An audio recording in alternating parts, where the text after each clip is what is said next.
ছাত্র জনতার বিক্ষোভে গুলি ও গণহত্যার অভিযোগে শেখ হাসিনার বিরুদ্ধে এখন পর্যন্ত আন্তর্জাতিক অপরাধ ট্রাইব্যুনালে মামলা হয়েছে ৩টি। এসব মামলায় শেখ হাসিনা ছাড়াও তার মন্ত্রিসভার ১ ডজন সাবেক সদস্য এবং ১৪ দলের নেতাদের নামও রয়েছে।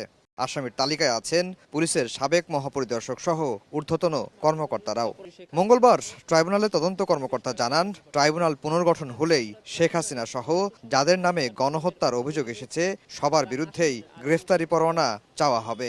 ১৯ জন আসামি করেছি, তার মধ্যে প্রধান করেছি তৎকালীন প্রধানমন্ত্রী শেখ হাসিনা, তার মন্ত্রী পরিষদের কয়েকজন সদস্য সহ পুলিশের কয়েকজন ঊর্ধ্বতন কর্মকর্তা, তৎকালীন গণজাগরণ মঞ্চের মুখপাত্র ইমরান এইচ সরকারকে আসামি করেছি, ৭১ টিভির তৎকালীন যিনি প্রধান ছিলেন এবং আমি নাম উল্লেখ না করে কয়েকটা টিভির কয়েকজন ঊর্ধ্বতন কর্মকর্তা যারা তৎকালীন কার্যক্রমের সাথে জড়িত ছিলেন। তিনি আরও জানান, ৩টি মামলার তদন্ত হচ্ছে একসঙ্গে।